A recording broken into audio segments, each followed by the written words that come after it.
इमरान खान साहब से आप बराह रास्त बात करेंगे। टेलीफोन नंबर आपकी स्क्रीन पर आ रहा है 051-922-4900। हम आज के इस प्रोग्राम के पहले कॉलर से बात करेंगे। जी अस्सलाम वालेकुम। वालेकुम अस्सलाम। जी क्या सवाल है आपका? देखिए बात सुने। जी बात सिर्फ ये है कि मियाँ साहब ने बहुत लिहाज किया, लेकिन मामला जब खराब से खराब तर होते गए तो मियाँ साहब को लगा कि ये अब मियाँ साहब का हक है जानना कि इस मुल्क के साथ क्या हो रहा है और क्या होता आया है। धरने हुए, डॉन लीक्स हुई, क्या कुछ नहीं हुआ। नवाज शरीफ ने सब अपने सीने पे लिया, एक लफ्ज नहीं बोले। लेकिन जब अब मामला खराब से खराब तर होते जा रहे हैं, आपने मुल्क को हॉस्टेज कर लिया है, आपने इदारों को हॉस्टेज कर लिया है, सच जब सामने आएगा तो तकलीफ तो होगी। आपने पहले सबको जेल में डाल दिया, झूठे मुकदमात बना दिए, किसी को किसी बात पे अंदर कर दिया, वो बाद में मुकदमात चले भी नहीं, आपके मुंह की खानी पड़ी आपको। तो जब आपने इस तरह के सारे हथकंडे हथियार इस्तेमाल कर लिए, रियासत की पूरी ताकत आपने नवाज शरीफ को कुचलने में लगा दी, तो आपको जब हर चीज की एक उम्र होती है, ये चीजें भी एक हद तक चलती हैं, उसके बाद नहीं चलती। लेकिन अब आप देखें आहिस्ता आहिस्ता सब ये जंजीरें तोड़ रहे हैं और खौफ ही खौफ को खत्म करता है। तो ये खौफ अब खत्म हो चुका है। खौफ जो है ना वो एक ही दफा होता है। मुझे वैसे पहले दफा भी नहीं था, अब करेंगे। तो मेरी एक गुजारिश है और वो ये सुन लें कि अब आप अगर ये करेंगे, देखें ना, गिरफ्तार करेंगे तो गिरफ्तार हो जाऊंगी, लेकिन स्याही तो आपके अपने चेहरे पे मली जाएगी। और जब लोग ये कहेंगे कि आपने मरियम नवाज को क्यों गिरफ्तार किया, उसके खिलाफ कोई केस नहीं था, कुछ नहीं था, तो फिर यही बात सामने आएगी ना कि आपको मरियम नवाज से इतना बड़ा खतरा है कि आप मरियम नवाज को गिरफ्तार करके वो सारा इल्जाम अपने ऊपर ले रहे हो, अपना खौफ भी दिखा रहे हैं। लेकिन सबसे बड़ी बात ये है कि इस वक्त मियाँ साहब जो है वो लंदन से बैठ के लीड करेंगे और मैं गिरफ्तार होती हूँ, हो जाऊँ। मैं तो पिछले 2 साल से 3 साल से, बल्कि जब से मियाँ साहब की हुकूमत भी थी और मियाँ साहब की हुकूमत पे ये मुश्किलात भी आई, उसके बाद से जो हमारा सफ़र है, मुश्किलात का सफ़र है, मैंने पहली बार अपनी ज़िंदगी में ये चीज़ देखी है। जब मुश्किलात आती हैं किसी लीडर के ऊपर तो लोग पीछे पीछे हट जाते हैं। तो अगर आप ये समझते हैं कि इन हथकंडों से आप मरियम नवाज को झुका लेंगे तो ये आपकी खाम ख्याली है। जब आपने ये रास्ता अपने लिए चुना था तो आपको पता था कि ये मुश्किलात आएंगी। ये रास्ता कोई फूलों की सेज नहीं है। चुप करके पीछे से साजिशें करके और इक़्तिदार के ऊपर विराजमान हो जाना ये आसान काम है। हक के रास्ते पे खड़ा होना, लड़ना, वो you know that it has a price. इस हुकूमत की बुनियाद ही इतनी कमज़ोर है कि इस हुकूमत को एक झटका लगा तो ये हुकूमत एक झटके का सह नहीं सकेगी। देखिए, मैं आपको एक बात बताता हूँ। मैं मेरी कोई वालिद पॉलिटिक्स में नहीं थे, मैं कोई फैमिली पॉलिटिकल नहीं थी। तो मैं तो पॉलिटिक्स में तब आया था अकेला और थोड़े दोस्तों के साथ। तो मैंने ये जो एक बड़े प्रोसेस से गुज़रा हूँ, इसमें मुझे जो तजर्बा मिला है वो बहुत कम लोगों को ऐसा तजर्बा मिल सकता है। क्योंकि देखिए, जो असल में स्ट्रगल में जो आप सीखते हैं वही आपको मजबूत कर देता है बड़े चैलेंजेस लेने के लिए।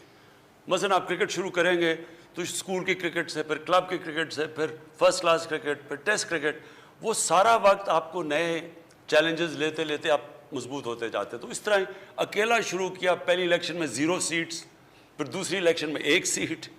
फिर वो जो प्रोसेस था वो आपको बहुत सिखाता है। जो स्ट्रगल है वो असल में जो आपको सिखाती है वो कभी भी आपको जब सीधी तरह ऊपर बैठा दें कोई सीख नहीं सकता। इसलिए जो बादशाहत है वो हार गई जमहूरियत से, क्योंकि जमहूरी लीडर जो होता है वो एक प्रोसेस के थ्रू आता है। बादशाह मेरा बाप का बेटा हूँ तो मैं बादशाह बन गया या शहजादा बन गया, तो वो कभी भी मुकाबला नहीं कर सकते एक उस प्रोसेस से जो कि एक स्ट्रगल के ज़रिए आता है। तो देखें, ये जो इस वक्त अपोजिशन, फिर ये PDM इकट्ठी हो रही है, फिर जा रही है, फिर आ रही है, इनका जो मकसद है ना, ये कभी कामयाब नहीं हो सकते। अगर इनका मकसद कौम के लिए हो तो अब तक जितनी मुश्किल हालात से कौम गुजरी है हमारे 2 सालों में, और जो हमारे लिए भी यानी मेरी ज़िंदगी के मुश्किल साल, तो अब तक हमारी गवर्नमेंट गिरा चुके होते हैं। लेकिन इनका मकसद ज़ात पे है। ये सिर्फ़ और सिर्फ इकट्ठे इसलिए हुए हैं, किसी नज़रिए के लिए नहीं, मुल्क के लिए नहीं। जो इनके ऊपर करप्शन केसेस जो हमारे से पहले के लगे हुए हैं, ये हमें चाह रहे हैं कि ब्लैकमेल करके वो करप्शन के केसेस ख़त्म करो। और ये समझते हैं कि अवाम इतनी बेवकूफ़ है कि वो मान जाएगी इनकी बात है कि वो जो 30 साल से हुकूमत कर रहे हैं, 30 साल से जिनकी शक्लें देख रहे हैं, जो साइकिलों पे थे वो आज لینڈ کروزر پہ آ گئے ہیں جو کہ جن کی سائیکلوں کی دکان تھی ان کے لنڈن مے فیئر میں بینٹلے اور رولز رائس کے علاوہ گاڑی نہیں ہے، جو ان علاقوں میں رہ رہے ہیں لنڈن میں، کیونکہ میں لنڈن جانتا ہوں، جو وہاں کا کوئی برطانیہ کا پرائم منسٹر نہیں رہ سکتا، اور برطانیہ کی سالانہ آمدنی 50 گنا پاکستان سے زیادہ ہے، ان کی 30% ہماری آبادی ہے اور 50 گنا زیادہ ان کی سالانہ آمدنی ہے، ان کا پرائم منسٹر یہ رہن سہن نہیں رہ سکتا جو یہ سب رہتے ہیں۔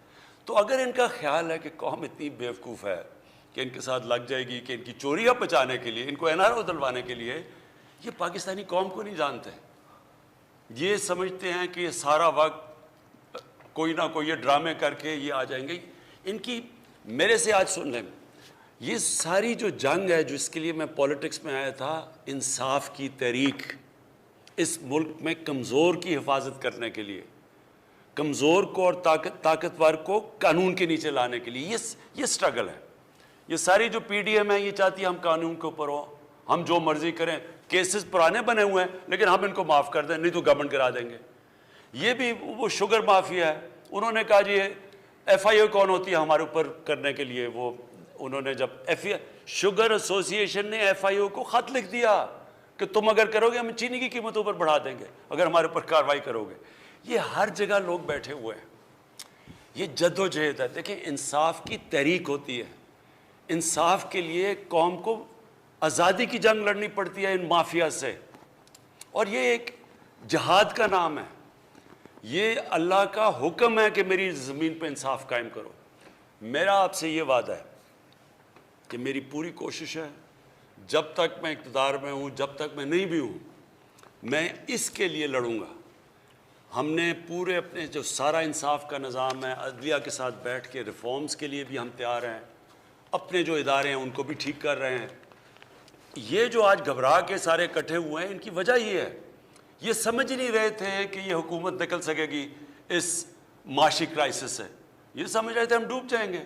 اب یہ جو انہوں نے دیکھا ہے کہ یہ جو نکل گئی ہے، اور آگے مزید جو پریڈکٹ کر رہے ہیں لوگ کہ یہ اب اور مزید آگے بڑھے گا، پاکستان صحیح راستے پہ لگ گیا، ایکسپورٹس بڑھ گئی، یہ جو سارے اکنامک انڈیکیٹرز ہیں وہ صحیح راستے پہ ہیں۔